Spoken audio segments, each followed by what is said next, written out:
Hello everybody and welcome back to LRN, the home of F1 news and fan opinion. If you are new around here, please make sure to go and hit subscribe on the bottom right hand side, like and comment on the video and get involved so that I know your opinions on all the latest stories from the world of F1.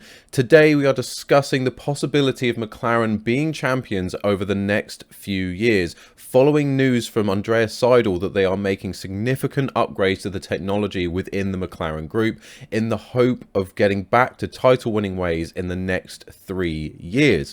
So looking towards the end of 2025 as the latest they want to be challenging for the championship.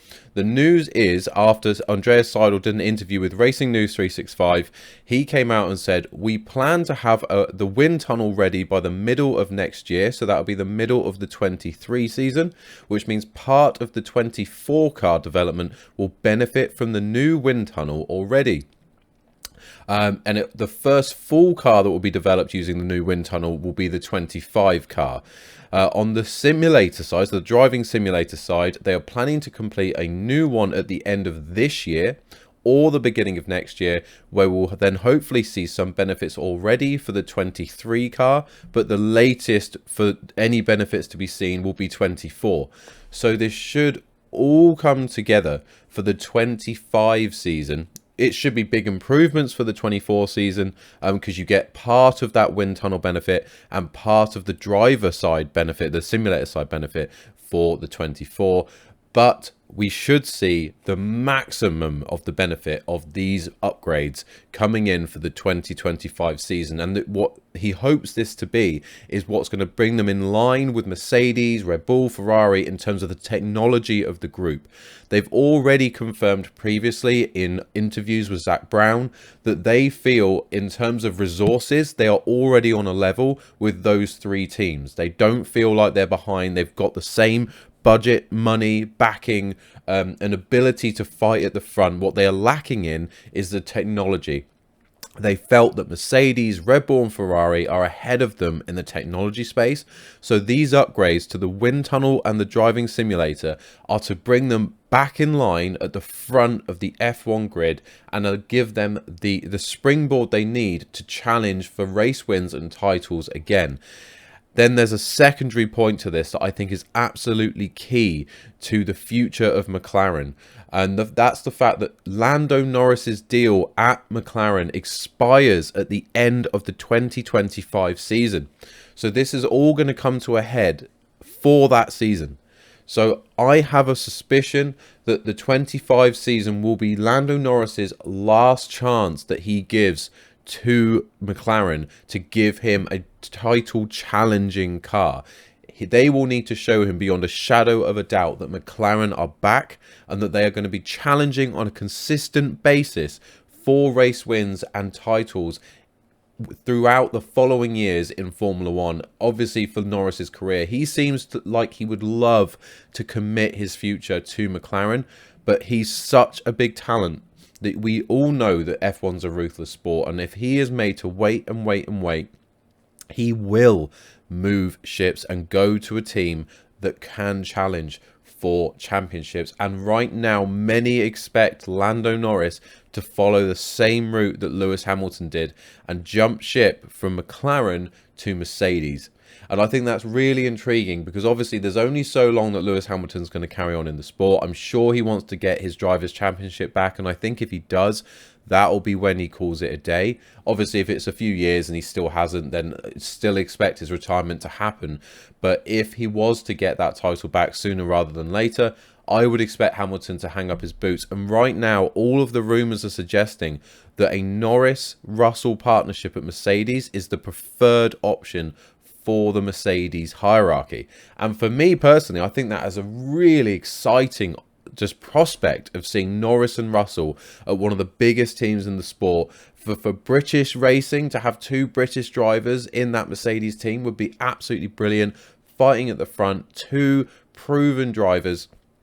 I think it will be brilliant for the sport, brilliant for Mercedes to have two fantastic prospects in their team at the same time, obviously with Hamilton already moved on, but most importantly, two drivers who have proved themselves of having the ability in the sport to go and challenge for race wins when you give them the car. And obviously we need to see Norris given a car where he can go and challenge on a consistent basis. Russell hasn't really been given that yet. Obviously Mercedes are getting back to form, but while Mercedes are getting back to form, so is Lewis. So it's going to be interesting to see how Russell deals with, a top of his game Lewis as he's getting back and really getting used to the car that they are sorting for him this season. So we'll see how Russell gets on in that scenario. But the prospect of an older, wiser, quicker George Russell with the same principle for Norris, who will have more experience, should be quicker, and hopefully will take to the Mercedes car should he ever make that move. I think it would be a fantastic move for Mercedes, and there isn't a single reason I can think of that would be not considered by the Mercedes outfit as a racing partnership for them moving forward. But for McLaren, it is absolutely pivotal they prevent that from happening. Norris is the future of McLaren if McLaren can give him a car to challenge. If McLaren prove to Norris that there are titles to be had at the McLaren team, he will stay with them. I think he comes across as a really loyal guy. He's talked about before that he sees the project at McLaren, he sees where they're going, he believes he's made the right decision by signing that long-term contract.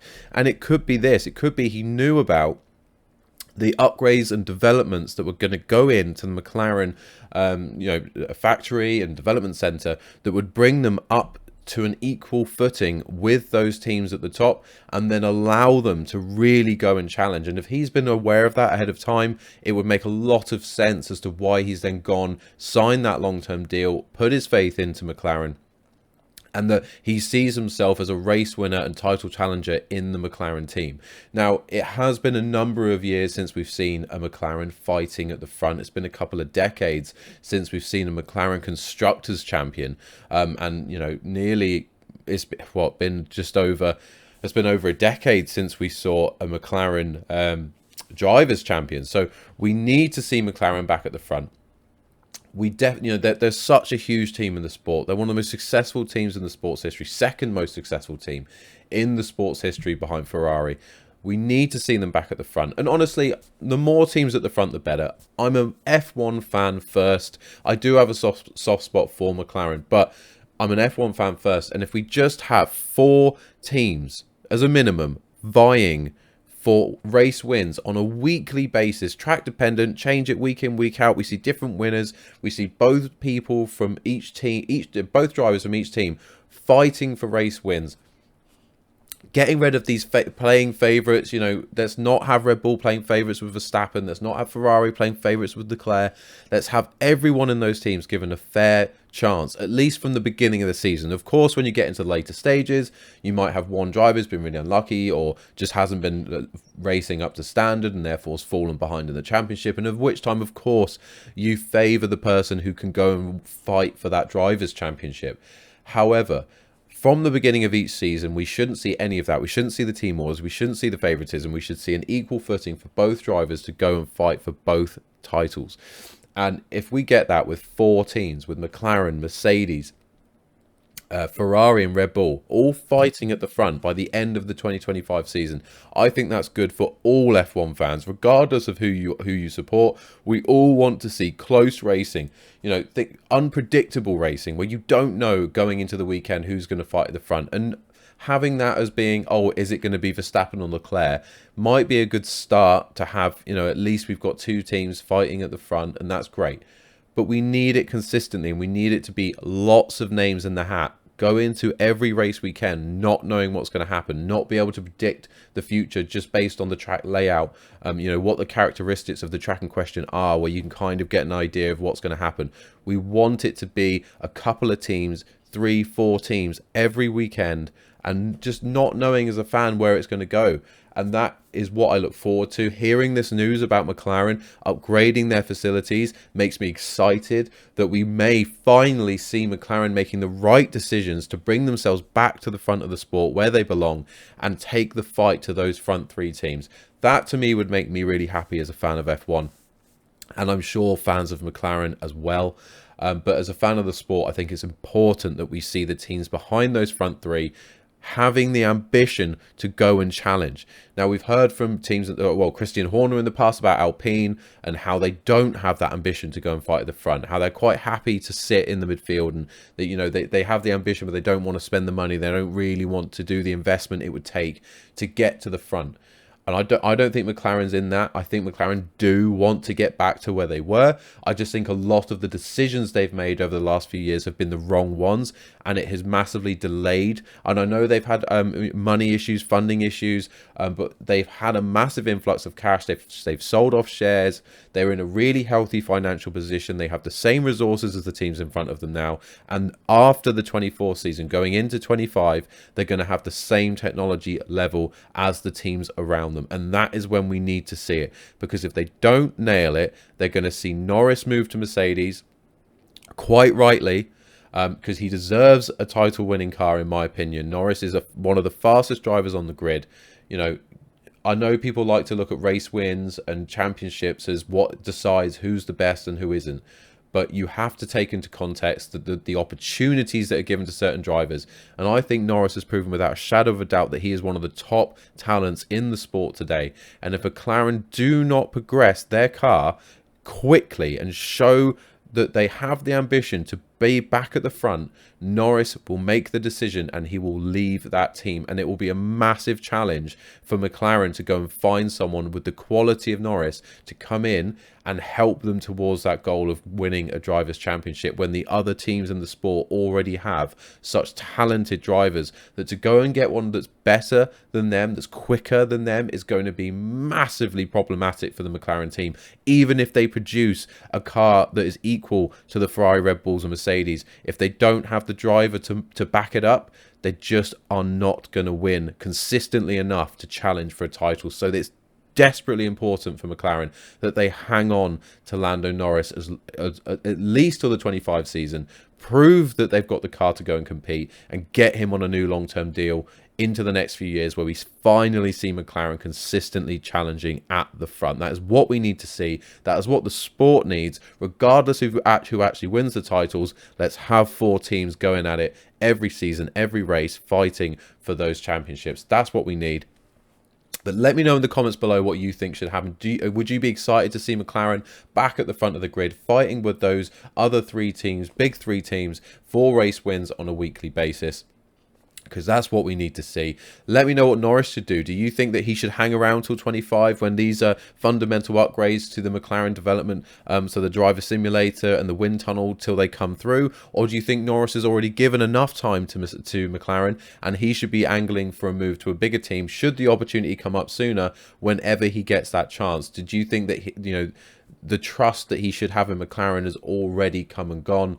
He's already given them everything that he should, and it's now time for him to move on. Do you think that time's already come? Let me know in the comments below. Please make sure to get involved, and we'll certainly be keeping an eye on this story over the next couple of years once those upgrades come in to the wind tunnel and the driving simulator, to see what the impact of that is. And of course, keeping an eye on all of the rumours around the driver moves. Obviously, we're still in silly season at the moment, but no concrete news on any other driver moves as it stands. But we'll certainly keep an eye on Norris and his progress over the next couple of years, and see if any more rumours about his potential moves to Mercedes start to gain a bit more traction and a bit more mainstream focus. So we'll see what comes out there. But as I say, if you've liked the video, make sure to hit like, make sure to subscribe to the channel if you're new around here to be made aware of all the latest news, and get involved in the fan opinion in the comments below. Otherwise, I'm just going to thank you so much for watching. Hope you have a great day. Goodbye.